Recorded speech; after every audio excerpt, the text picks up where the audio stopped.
That should be your promo for this. And then he died. Theater.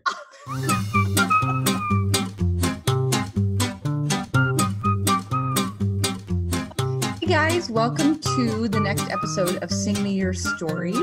And today we have Kurt von Schmittou. I used to call him von Schmittou, but it's von Schmittou, who is currently singing in a group called Voctave. And if you have not checked them out, please do. Kurt has had a huge career. He's been a working professional for, he says, over 30 years. So Kurt is one of the funniest people I know. So it was a joy to not only interview him, but he actually came to my house and sat down with me, and we had a person-to-person interview. So that was really fun for me to do for the first time too. So I hope you enjoy it. You're in for a lot of laughs and some wisdom and some good tips and tricks from a guy who has been working in this industry in many different roles for a long time, and he's only getting better.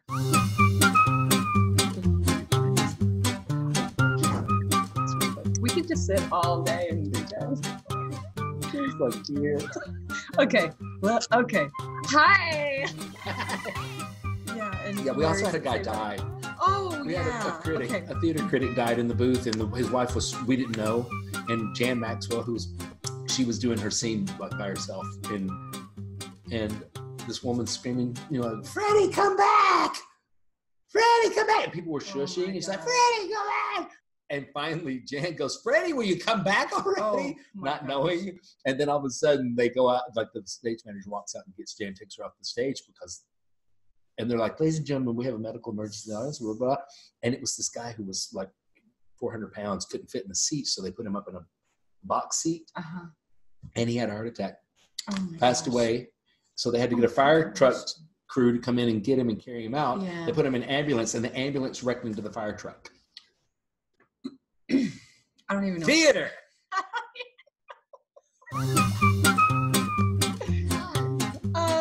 Thank you, Kurt. Thank you, Karen Whippleshire. For driving all the way to Land O'Lakes, Florida. Is this where they make the butter? No, yes. No, yes. You say no, yes. Yo, yes. Land O'Lakes butter's not made here? No, it's made in like Wisconsin. Oh. Like Land O'Lakes, Wisconsin. Oh. No, but we had cows. Nice. Am I supposed to talk to you? I don't know. Talk to the camera. Maybe we do both. Maybe we do this. I feel like it's a morning talk show, Hey, everybody. Do you remember Regis and Kathy Lee?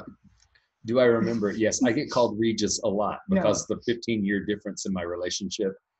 When I say things, and Zach is like, I don't know who. He goes, I don't know who that is, Regis. He says that a lot. So why would you? Anyway, that's another story. Because I'll just say things. I'll be like, oh my gosh, do you remember that TV show? And I'll name something from the 70s. Right, like we do. Yeah, and he goes, I don't know who that is, Regis. Because he's 15 years younger. Yeah. Oh my gosh. It can work, people. Yeah. Okay, so seriously, thank you for being here. I'm so thank happy you for, to be I here. guess we're doing a little bit of both of this. Yeah, it's great. Yeah, because I've never done it in person before. I don't want to exclude the people watching. So right. That's what keep them incorporated. Right. Conversation. Kids incorporate. You don't know that. K-I-C-S. Okay, Kids so incorporating. Yes, of course I know that. So Kurt and I could do this all day. So we were separated at birth. I think we're going to find documents at a hospital somewhere. Yeah. Where. And I don't look like my siblings, so it kind of makes sense. I unfortunately do, though. No. And you don't look like anybody in my family, so be thankful. Be so grateful for that. Okay. Kurt and I have known each other longer than we've known each other.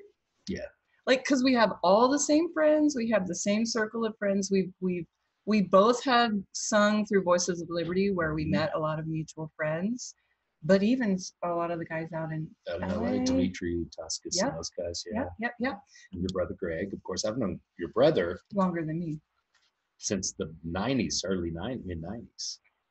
Because you guys were both doing shows at Disney. Yeah, I was at Beauty and the Beast, and he was in for a $4, and they used to sing the pre-show for our show there. So, yeah, that's right. And then we do recording work, and then session work, which is how we got to know each other through doing. When I moved back here, I started, called up all those guys and we started doing sessions together. That was the dog. That was the dog, by the way. Anyway, that's how we got to actually know each other face to face, is mostly session work here, which is awesome. Which is fantastic. Mm-hmm. Yeah, there's lots of it, and thank the Lord for that. Mm-hmm. Thank you, Michelle and Tony, who hopefully they will be on here one day. Sorry. There's always, that's the dog. That's the train coming through. There's a little steam. Woo, woo! Worst podcast. Worst vlog ever. Okay. So, all right. So, tell us. Wait. Okay. No, we'll stop. Okay. Let's my sister. Okay. So, now that the dog is done, yes, you do a lot of session work. Yeah. Please tell the people what else you do with your days these days. I cry a lot, and that's about it. Sleep, take lots of naps. No, actually, it's kind of a full-time thing now. I was full-time, recording work. I was full-time at Disney up until 2017, and I finally, I am in a vocal group called Voctave, an a cappella group. I will definitely post a link because y'all need to check them out if you have not yet. Please do. And that started off as just that we were just going to be a recording group, just be in the studio and not do any live performance. Oh, I didn't know and that. When it finally congealed, finally became a group, we were like, well, let's just do studio stuff. Mm-hmm. And then people wanted to see us live. And so we ended up doing a couple of live performances, which has now led to us having an agent, which has now led to us doing tours. And the recording work at Disney, I do a lot of voiceover work, and I do a lot of singing recording work for Disney. And luckily, it has been, oh, sorry. Oh, no. Yeah, so Kurt does vocals, which in the studio, vocals are the singing part, and then voiceovers is anything speaking. Maybe you are related. Spoken. Or like character voices? You do character voices too? Yeah, most of what I get asked to do are announcement voices, if it's quick stuff. But sometimes they'll want a character edge to it, depending on what the project is and that kind of stuff. So if it's something for Halloween, of course, it's going to have, a pirate or a ghost sound or something like that. Whereas general announcements are just the deeper. Oh. Ladies and gentlemen, boys and girls, it's that thing. Yep. And so let's get to question number 2. Oh, wow. Woo, 6 hours later. No, it's all good. Okay. So I was 7. And you've had an amazing career, and kudos to you for not having to work at a restaurant. Oh my gosh. I did one time for like 2 weeks, and then another job came along. And luckily it was just I need something to do in this. And then another job. Between shows. Yeah, and then another job came along. So that's when I started teaching, and I love teaching so much better than working at a restaurant. Sorry if I ever waited on you, because I was really bad. I forgot the butter. Sorry. I forgot to warm up your soup. Anyway, tell us about, so you started in Nashville. Can you give us like a quick journey? Like what was your... I can't do anything quickly. Because you grew up in Nashville, so I grew up right outside of Nashville. Yeah, about an hour outside of Nashville, and I went to college outside of Nashville, and went to college on a tuba scholarship. I played trumpet. What? I played trumpet in band for 6 years in high school, or 5 years. Growing up, I played trumpet. I switched to tuba, did marching band, concert band, and got a scholarship to MTSU. It was great. Yeah. And so I went thinking I'm going to be a band director, because I didn't really know what I wanted to do. My dad goes, "You'll be a band director," and I was like, "Okay." I did that. Played the tuba for 2 years, and then thought I will put a knife to my forehead and carve in "I hate this" if I have to play tuba anymore. So I switched over to vocal. Like my sophomore year, I started taking voice lessons, and then switched to a vocal major and just dropped my scholarship because I thought it's more important for me to do what I love than to stick with this thing and got jobs and all that. So, but in the meantime, I was still singing country music. I played piano in a bar during college, lounge piano, because as a child, I'm just finding out so much about you. That was my dream as a child. When people would ask me at 7 years old, "What do you want to do for a living?" I want to play piano in a bar because I want to be able to play and have people put money in it. a jar. I thought that people will pay you to play songs. Like it was, I remember the first time I ever got paid, somebody gave me a check for $20 to play at a Lions Club convention when I was like in 10th grade. And that was one of the happiest days of my life. I couldn't believe somebody paid me to play piano. That was it. I made the connection, and then it's been crazy. I kept auditioning for Opryland. There was a theme park in Nashville that was based on music, every style of music. It had live shows, live bands. And I grew up on that. It opened when I was 5 years old, and we went every summer. And I remember watching the shows and loving them, not thinking that's what I wanted to do, but I just remember loving them. And I wanted to be a country music singer. My voice teacher wanted me to do musical theater. My conductor wanted me to be an orchestra conductor because I did all these conducting classes. And so he wanted me to do that. And so I did a little bit of everything, got out of school. My senior year, right before I graduated, I got hired after 5 years of auditioning, I got hired for Opryland. And I went somebody wanted to go, and they said, well, if they're not going to hire you, they're not going to hire me. And I said, they hire skinny dancers. I'll go just to show you. And I went, and that was the year that I got hired. Wow. And it was the year I graduated college. So just kind of right out of college into Opryland. So you were auditioning through college? Through college. Okay. Yeah. And that's let's just stop for a minute and say you're so talented. You have all of these skills, and yet it still took you 5 times to audition. Yeah. So it's about persistence. Don't be in the music business if you can't take a no. Oh my gosh. If you can't take a no, don't just, you'll get more no's than yeses more often than not.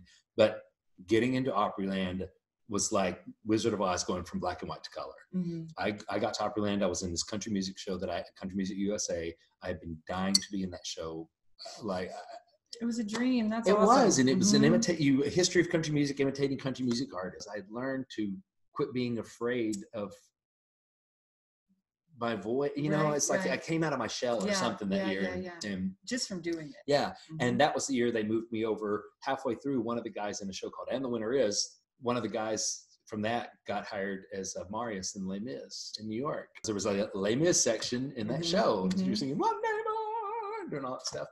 And sure enough, I got hired to be put in that. And that's when I thought, maybe theater is an option for me, because I never did it really in college. I never had done any theater or anything. And isn't it weird? My life is so weird. No, I love it because it's so weird. It's and everybody's got a different path because you were discovering it like as you did it. And some people, when they're 6 years old, they're in musical theater and they know that that's what they want to do. But it's just different for everybody. And then it was that year that the Les Mis tour came, and we were doing the Les Mis section in that show. So I went and auditioned, and so I was like, oh. But I was still singing country music as, in part-times in clubs and stuff with the little bands we were putting together and all that kind of stuff. And I got to, then they came through and saw me in the park, and they asked me to sing on the Grand Ole Opry.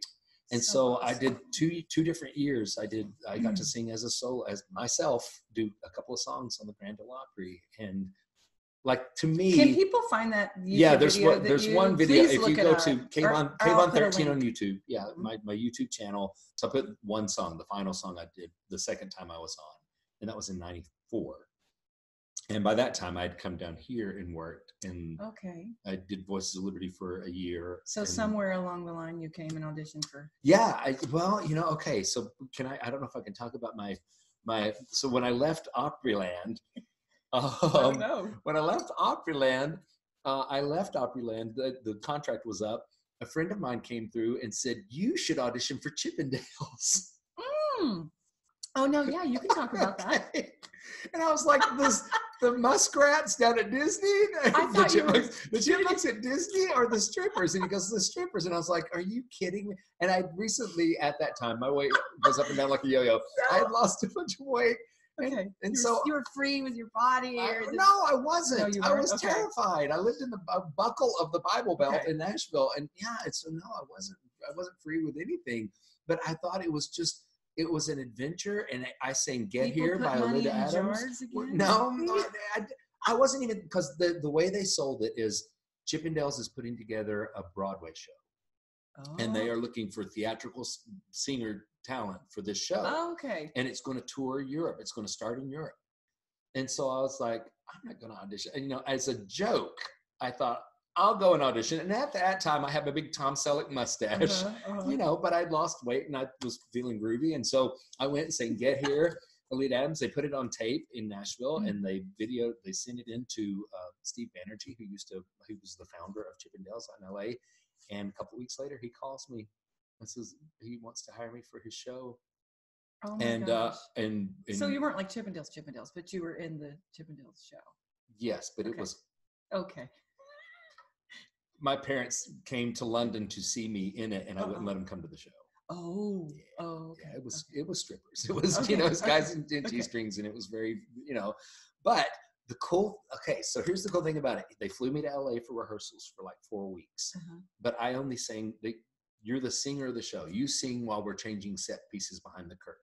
When I think back now on it, it was the most hilarious point of my life. It was the most hilarious thing I've ever done because it is something it's not on the blip of the radar of your life, what you know, so be open to things like that. Because I'm out there in LA for 4 weeks. I rehearse maybe 4 times while I'm there. And the rest of the time I'm hanging out with friends that live there and touring and going to Universal and Disney and just hanging out and having a good time. Yeah, just having a good time. So we flew to Europe and did 13 different countries over the course of a year. And we played on the West End, played the West End in London for 3 months.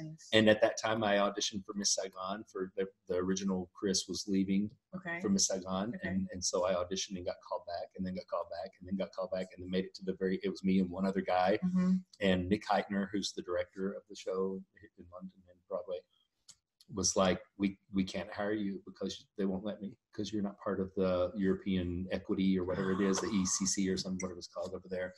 And he said, but when you get back to New York, make sure you go to my offices and let them know that you're here and we'll set up an audition. So I toured and it was great and it was awful. You know, it was like the tour. And so when I came back off of that, I did not go to New York because I was terrified to go to New York. Really? Yeah. And so I was going to go back and work at Opryland. I just had called and said, I'm back in town. It was that time of year, beginning of the year, it's like February. And I came to Disney World on vacation with a friend of mine just to cleanse my palate and get some wholesomeness back into my life. And while I was down here, there was a guy saying, hey, they're having auditions tomorrow. You should go to an audition. It was a guy named Randy Glass. Yes, Randy Glass. Yeah. I saw him. I didn't know him. Okay. But I met after I saw a set of Voices of Liberty. They come out and talk to people, and he found out I was there visiting and all that kind of stuff and a performer. And he's like, well, you used to work at Opryland? I used to work at Opryland. And it's that small world thing. Yep. And so Randy was like, you should go audition tomorrow. And he gave me the address. I went and auditioned, and they're like, can you be here in 2 weeks? And it was, And so I auditioned, they were hiring me for a dinner show at the Contemporary Resort called Top of the World.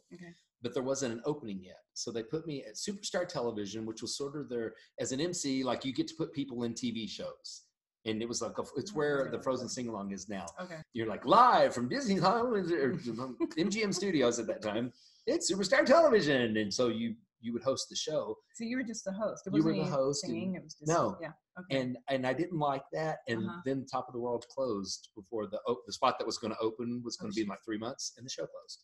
So I went and auditioned for Voices of Liberty and got in Voices of Liberty.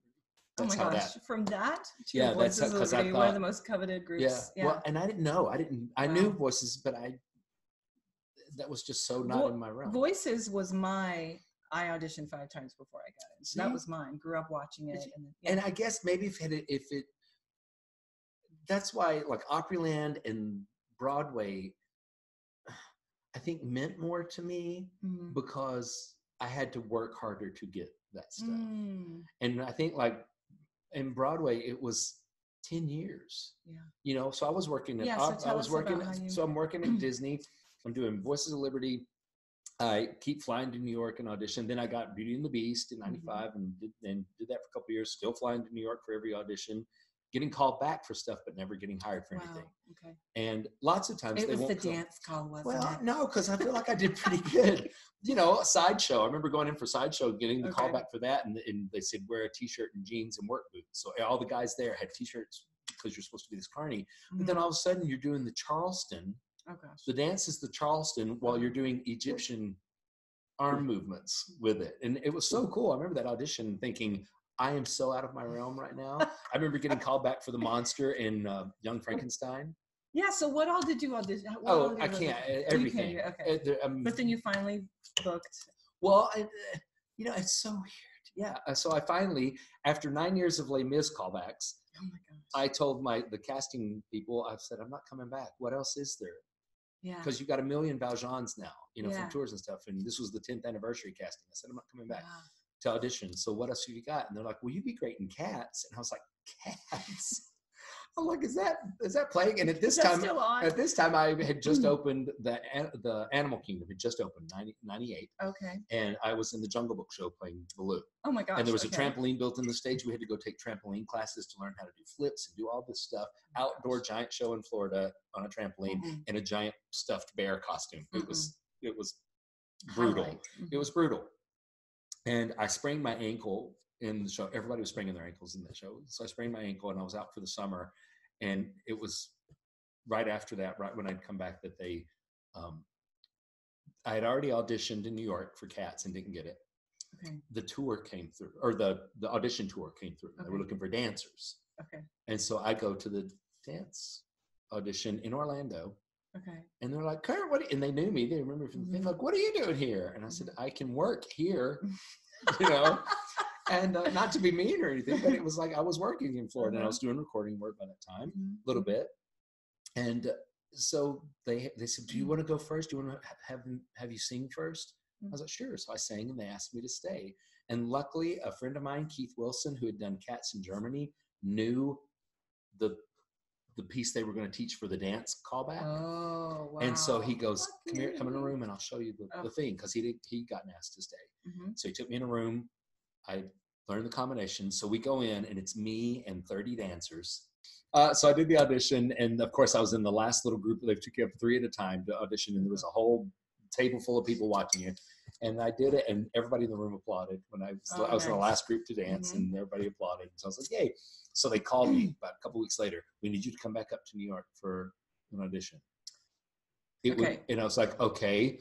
And so had been through this before. Yeah. And I'm like, okay. I said, but I don't think I can make it. And they're like, it would behoove you to come to New York for this audition. And my thought process was, they want to hire me, but they can't legally do it out of that audition. Like they need to have an audition in New York for this particular role or something. I don't know. Okay. So I went to New York. It was me and 6 other guys on the stage at the Winter Garden for Cats, singing old Deuteronomy stuff, and Gus Growl Tiger was for the understudy. It was the chorus position, they called it. Okay. And in that same conversation, they said, if you were offered, would you rather do Old Deuteronomy on the tour or understudy Old Deuteronomy and Gus on Broadway? And I'm like, Broadway, I want the Broadway credit. Oh my gosh. And so they're like, it would behoove you to come to this audition. So I went to the audition, and the minute I had walked out the door, the casting agent called me and said, Kurt, congratulations, we'll offer you your first contract on Broadway. God. And so, and you need to be here in 2 weeks. Oh, crap. Everything in my life, you have to be here in 2 weeks. And I was like, so I quit Disney and packed up the truck and moved to New York. And it was it was culture shock for sure, but I loved it. And thinking Cats was going to run forever, I went and auditioned for things and didn't make any callbacks really then during that time. I didn't go to a lot of auditions. I was more picky and choosy about what I went to. And so Cats ran for 2 years. It closed. So I went back to Florida and went back to Voices of Liberty. Okay. That was my last time. And I also did a group called American Vibe, an acapella group there that Deke Sharon ran. Yep. And because I did Groove 66 with Deke Sharon. And this was all before. Deke Sharon has done, he arranged for the Sing Off show, and then he also did all the Pitch Perfect. So he's a great guy. He's a really fun guy. He's a nice guy. Great guy to know, but he's a good guy. He is a good guy. Yeah. And so I'll just mention his socks. Do you know about his socks? He would always wear like crazy goofy socks. Oh no!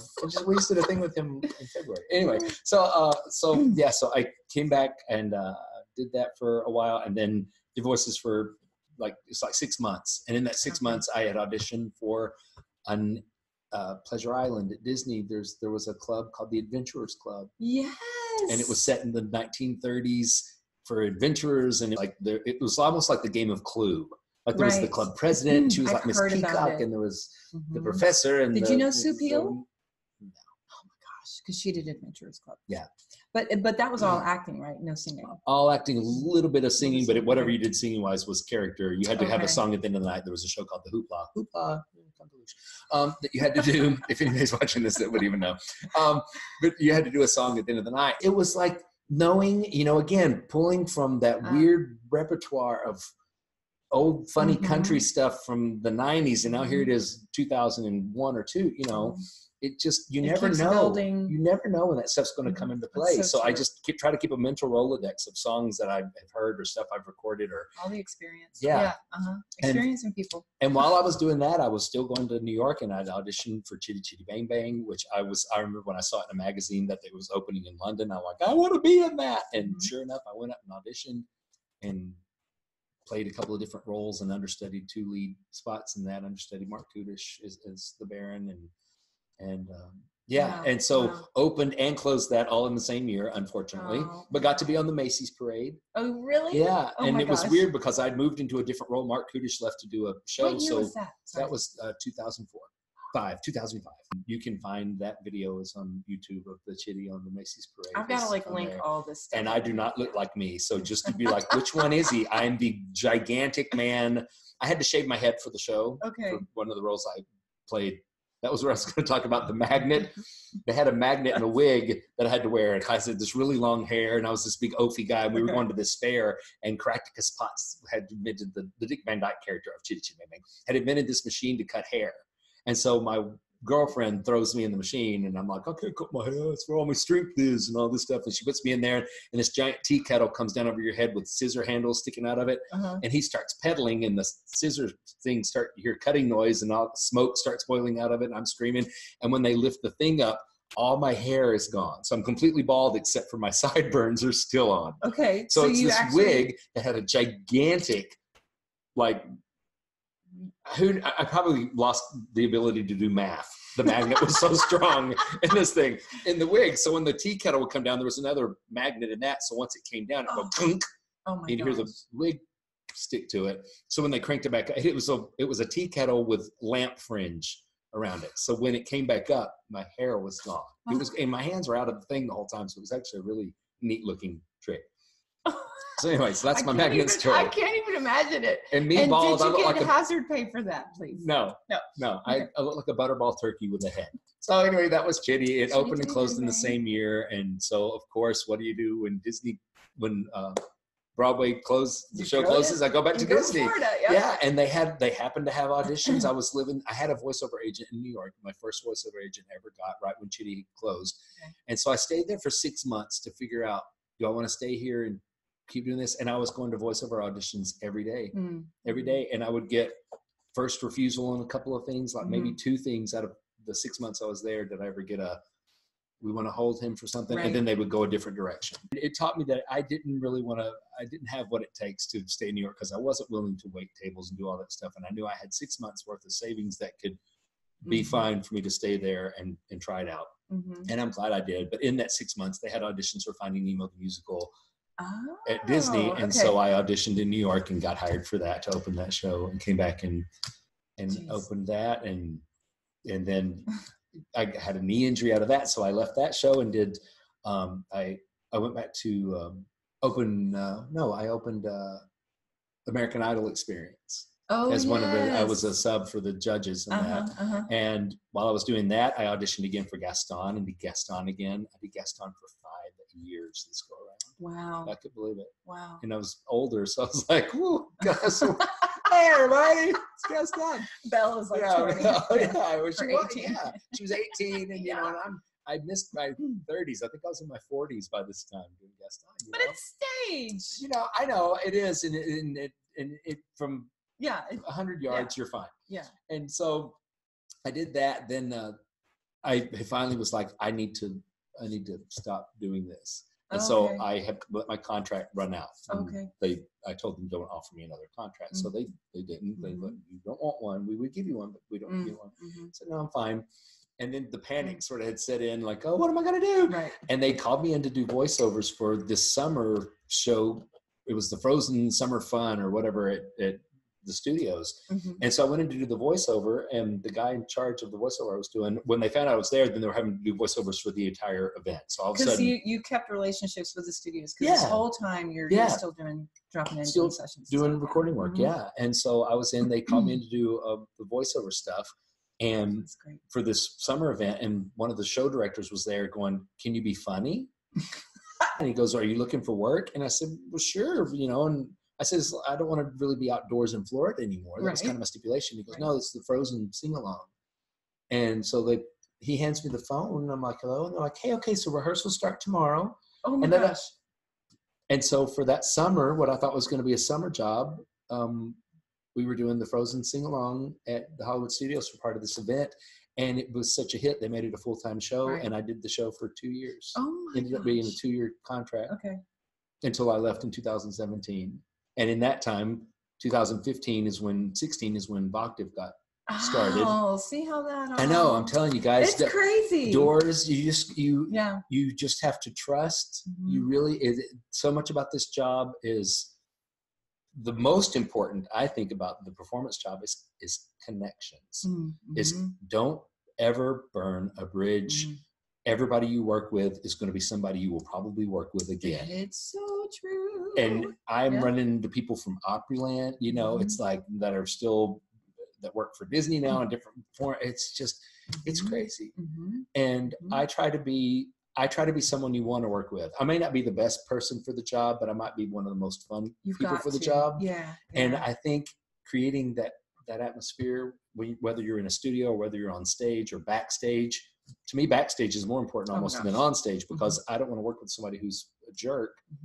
There's a lot of talented people out there. There are, but you need to keep humility. And I know I do not come across as being a humble person, but I am. We were talking, Karen and I had talked earlier about how grateful I am. Karen and I was like, "Hey, everybody." It's like she's not even here anymore.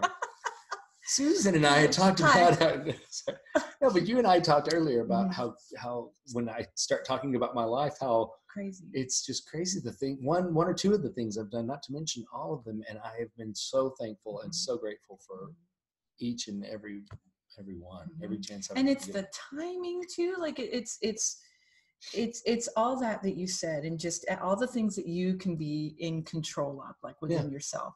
And then it's also, you've just got to trust that the timing is just going to be right.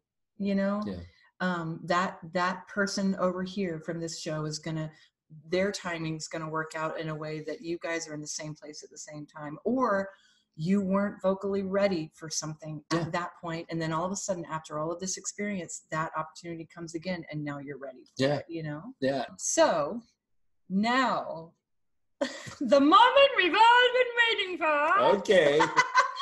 Coco. It's like fame. Is this where I have to take my...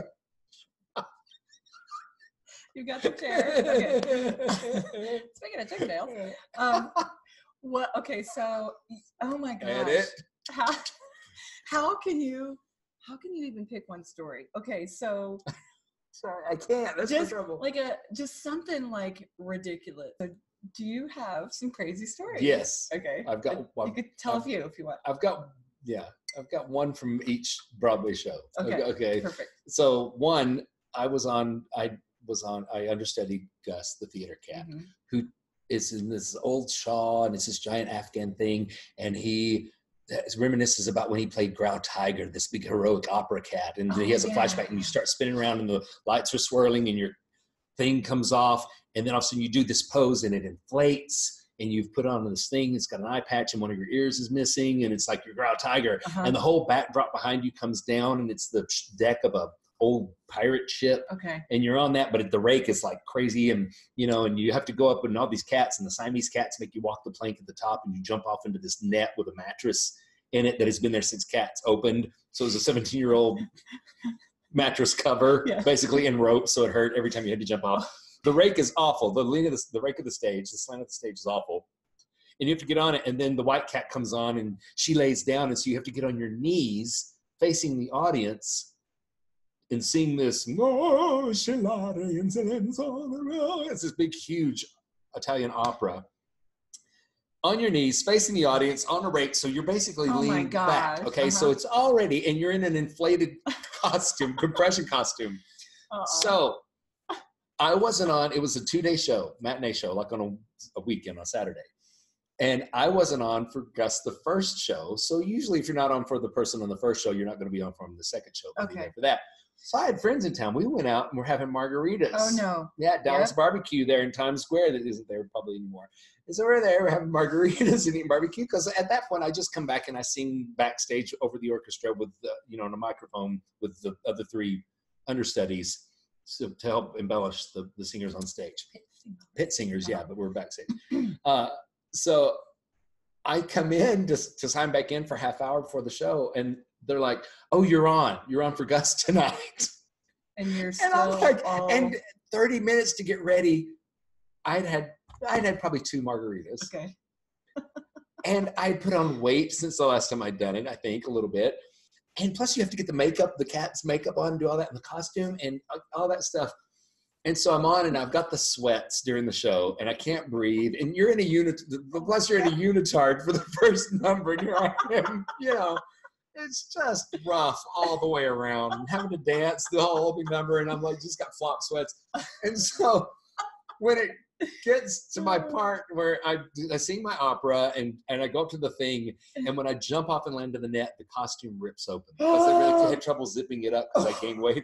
So it rips. The whole back of the costume rips open and you have to come back out and finish your song. So luckily you've got this shawl thing on back over you, you come back on as the thing goes up and you sing your little song in the song and hobble off and everybody is sad.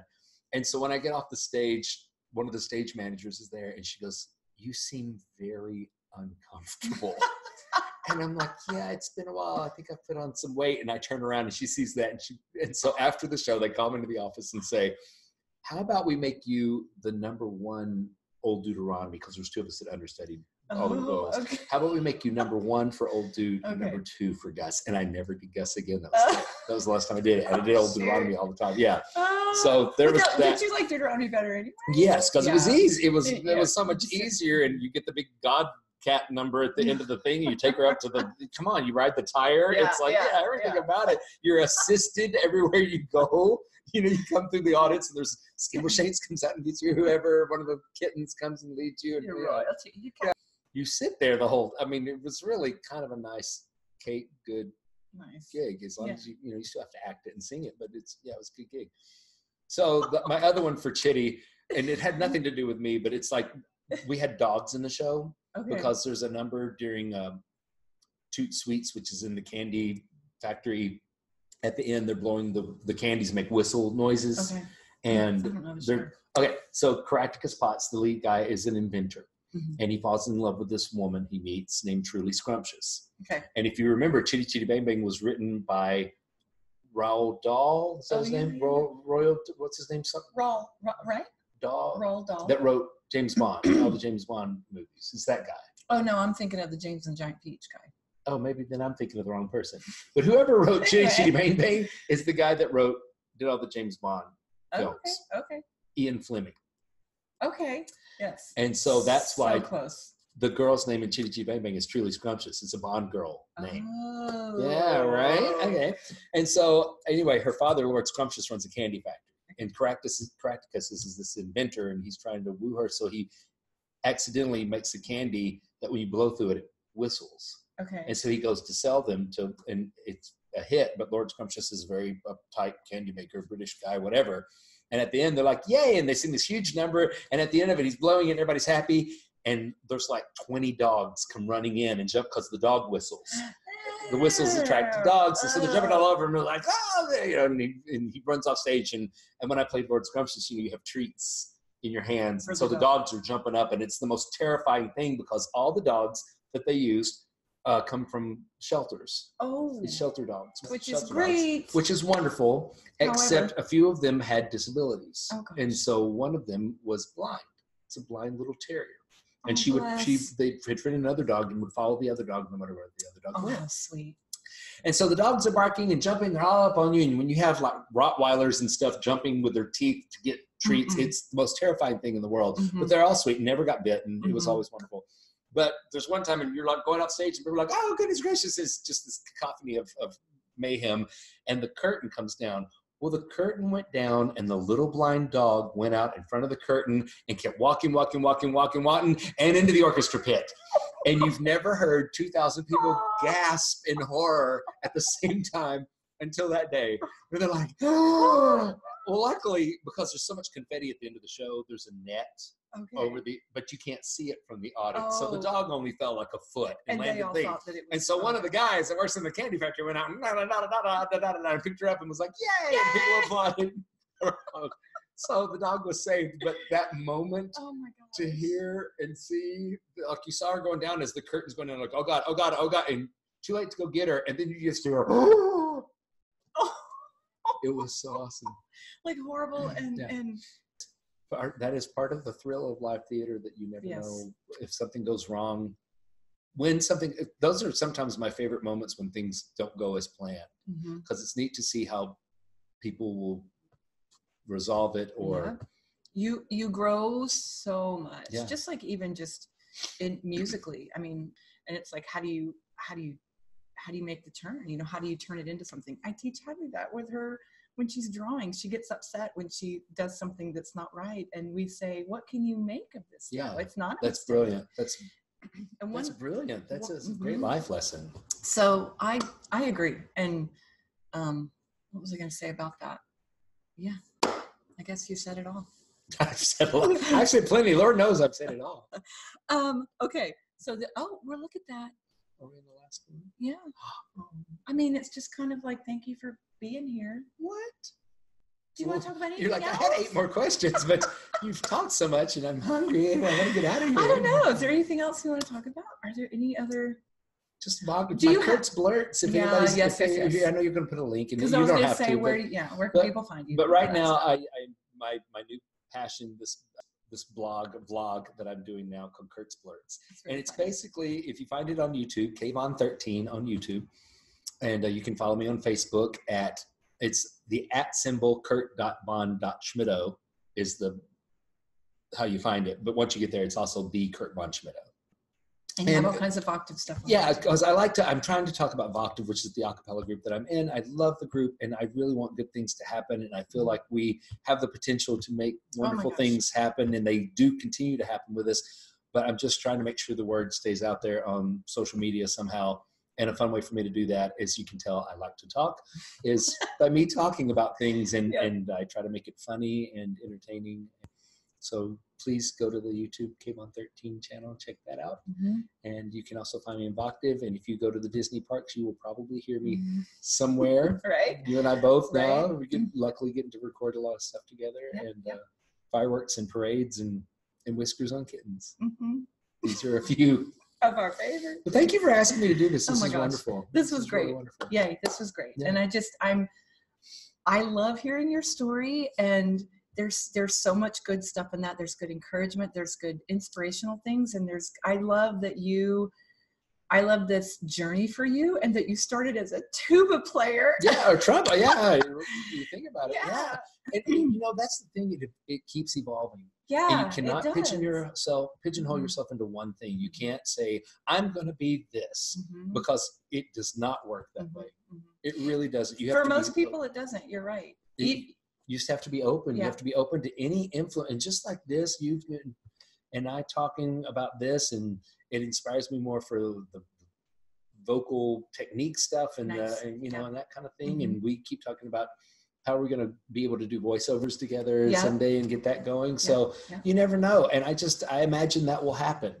It just somehow something will come up and that will happen. And who knows where that thing will lead. And you just have to be open, when you're open to receiving gifts like that and everything. Every time someone's brought into your life that is a performer or a teacher or an actor, a musician, anything like that, it's a gift to know them. And so what can you take from knowing that person? What is what enrichment to your life and career is that person going to give you? So. If you can step outside of yourself and just realize the opportunity I just talk to so many people who are so worried. They always approach things from a place of comparison. Yeah. No. and instead of No. doing that, just really take it as an opportunity. And if there are mistakes, treat it as a lesson, not a mistake. Yeah, when I have people that I do, sometimes I will do acting workshops. I have a clinic thing that I did a couple of years ago in Orlando, and it was called God, I Hope I Get It. And it was beginning to end your career. Like, what do you need to do now? Mm-hmm. I did one that's all about taxes. I did one that's all about auditioning, and I have people bringing music. We work on songs together. Yeah. So one of the things that I pushed in that class is do not be the next somebody, be the first you. Oh, I love that. Yeah. That's hugely important. Oh, People always wonder, I might be Kristen Chenoweth. Well, no, we already have her. Mm-hmm. Mm-hmm. We already have one of those. Don't be the next her. Be the first you. Mm-hmm. Find and embrace what's unique about you. Mm-hmm. Mm-hmm. For me, I didn't get another call back after I lost my weight. I've not gotten a call back in New York, but it's okay. I didn't need that to happen. That isn't what was supposed to happen. I needed to lose weight for my health. Mm-hmm. So if that means Broadway is not a thing for me, well, then look at what else has what's going on now since then. Yeah. And who knows where it's going to be. I'm so excited. The journey is so, it's not the destination. It's the journey. Mm-hmm. I mean, we could keep talking. I know. I love you so much. So thank you. Okay. Thanks everybody. And thank you. You're welcome. Thanks for coming. My pleasure. And check it all out. All the links I'll put below. Thank you. All right. Bye. Thanks. Bye. That was Kurt von Schmittou. So hopefully you enjoyed the interview, and hopefully you have gained a little bit more insight about the industry, and hopefully you gained some encouragement if you are a performer, whether you have been doing it for a long time or whether you're brand new to it and just starting on your journey. It was just really, really cool to talk to Kurt about his journey and to remember that we all have a different path, and to remember to enjoy the journey. A little reminder that Sing Me Your Story is only part of the Karen Whipple-Schnurr Vocal Studio, KWS Vocal Studio. I'm going to be starting a membership community that will have lots of good stuff to offer, weekly warm-up sessions, master classes, and then you'll also get to see the entire, mostly unedited versions of these interviews, because I also go on to talk to some of my friends about vocal pedagogy and voice science and things that they do to keep their voice healthy, struggles that they've had. That is going to be good, like practical information. And Kurt actually just gave us a totally new exercise that I'd never even heard of before. So I'm even learning. So that'll be coming when I start my membership community. So be on the lookout for that. Please subscribe and all that good stuff. I want to share the stories, share the joy, share the laughter, and share the inspiration. So y'all have a great day. Bye.